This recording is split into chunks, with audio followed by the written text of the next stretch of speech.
Welcome back, students. Good morning, all of you. पिछले video में हम अपना इनसाइड बुक के चैप्टर 9 पढ़ रहे थे, जो कि हम आधा ही पढ़े थे सिर्फ। तो आज हम उसके आगे से पढ़ते हैं, उसका नेक्स्ट पेज। लेट्स सी, हमने कहाँ तक पढ़ा था कि वो लोग सबसे पहले डिपार्टमेंटल स्टोर पे जाते हैं और उसकी मम्मा अनु को समझाती है कि कहाँ इधर उधर नहीं दौड़ना चाहिए, मॉल में और बड़ी बड़ी जगहों पे, अनजान जगहों पर कैसे बच्चे गुम हो जाते हैं और हमें किसी स्ट्रेंजर से बात नहीं करनी चाहिए। और उस अनु अपनी मम्मा से क्या प्रॉमिस करती है? वो प्रॉमिस करती है कि मैं अब एक अच्छी बच्ची बनकर रहूँगी। चलिए उसके आगे से पढ़ते हैं। They first went to the grocery counter. वे सबसे पहले किराना स्टोर पर जाते हैं। कहाँ पर जाते हैं? किराना स्टोर, ग्रोसरी काउंटर में, जहाँ पर खाने पीने की सारी चीज़ें मिलती हैं, वो सब अनाज वनाज, तो वहीं पर वो लोग जाते हैं। They picked up bread and बन। वे वहाँ से ब्रेड और बन उठाते हैं। बन मीन्स होता है जो बन मीन्स जैम होता है एक प्रकार का, तो ब्रेड और बन उठाते हैं। Then they went to the green grocery section. तब वे ग्रीन ग्रॉसरी सेक्शन में जाते हैं। ग्रीन ग्रॉसरी सेक्शन मीन्स होता है जहाँ पर आपकी हरी हरी चीज़ें बिकती हैं, उस विभाग में वो लोग गए। Anu picked up grapes and pears. वे लोग जब वहाँ पर जाते हैं ग्रीन ग्रॉसरी सेक्शन में, ग्रीन ग्रॉसरी सेक्शन में मीन्स वहाँ पर आपको हरी सब्जियाँ, फल फ्रूट ये सब मिलते हैं ना, तो वो लोग पहले उसके बाद वहाँ जाते हैं। Anu picked up grapes and pears. Picked means होता है उठाना, ग्रेप्स मीन्स होता है अंगूर और पियर्स मीन्स होता है नाशपाती। अनु वहाँ पर अंगूर और नाशपाती उठा लेती है। Her mother picked up fresh spinach. Her mother, उसकी मम्मा, पिक्ड अप उठा लिया फ्रेश स्पिनच। फ्रेश मीन्स होता है ताज़ा ताज़ा, स्पिनच मीन्स पालक। उसकी मम्मा ताज़े पालक उठा लेती हैं। Now coming to next paragraph. Anu's mother also wanted some cheese and butter. Also means होता है भी, wanted means होता है चाहना, cheese means होता है पनीर and butter means होता है मक्खन। अनु की मम्मा कुछ पनीर और बटर भी चाहती थी। They went to the dairy section.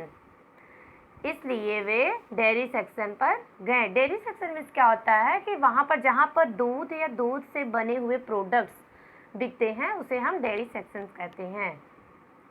जैसे आइसक्रीम हुआ, पनीर हुआ, बटर हुआ और मिल्क भी। वहाँ वो चीज़ें जहाँ पर दूध बिकती हो या दूध से बने हुए प्रोडक्ट्स बिकते हो उसे डेयरी सेक्शन कहते हैं। They went to the dairy section. उसके बाद वे लोग डेयरी सेक्शन पर गए। Next and last paragraph. When they had finished shopping, they went to the billing counter. जब उन्होंने अपनी शॉपिंग फिनिश कर ली, फिनिश मीन्स समाप्त कर ली, वे बिलिंग काउंटर पर गए। बिलिंग काउंटर क्या होता है? जहाँ पर बिल तैयार की जाती है, बिल प्रिपेयर किया जाता है, उसको कट किया जाता है, फिर बिल पे किया जाता है, तो वे बिलिंग काउंटर पर गए। Anu's mother had brought her own jute bag. Anu की मम्मा के पास खुद का, ओन मीन्स होता है स्वयं का या खुद का, जूट बैग है। जो जूट एक प्रकार का फाइबर है, वो अनु की मम्मा के पास बैग उनके पास ऑलरेडी खुद से पहले से ही वो खरीद रखी थी।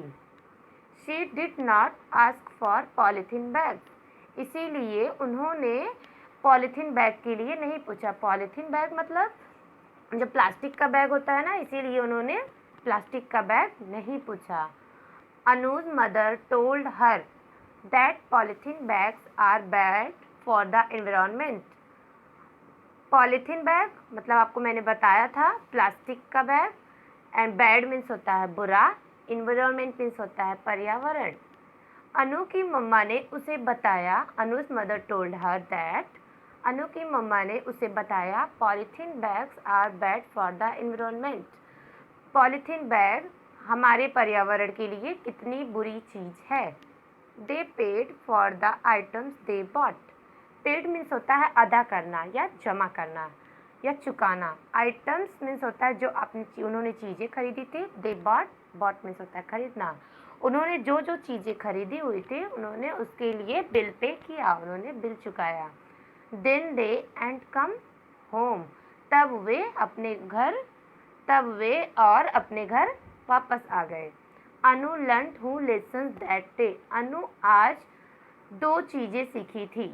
2 लेसन उसने सीखा था। 2 चीज़ें, क्या क्या चीज़ें सीखी थी? अनु ने ये चीज़ सीखा था कि किसी भी स्ट्रेंजर से बात नहीं करनी चाहिए और किसी भी अनजान जगह पर यहाँ वहाँ घूमना नहीं चाहिए। आई होप आपको ये लेसन समझ में आया होगा। कल मैं आपको इसके एक्सरसाइजेस आपको पढ़ाऊँगी। आज के लिए बस इतना ही। आप इसको दोबारा से कम आपका यही होमवर्क है कि आप इसको 2-3 टाइम्स पढ़िए और अपनी इस वीडियो के हेल्प से, अपने पेरेंट्स के हेल्प से आप इसको अच्छे से पढ़िए। अपना बुक ओपन करके कम से कम 2-3 टाइम्स तो ज़रूर ही पढ़िए बच्चों। आज के लिए बस इतना ही। तब तक के लिए bye bye and take care.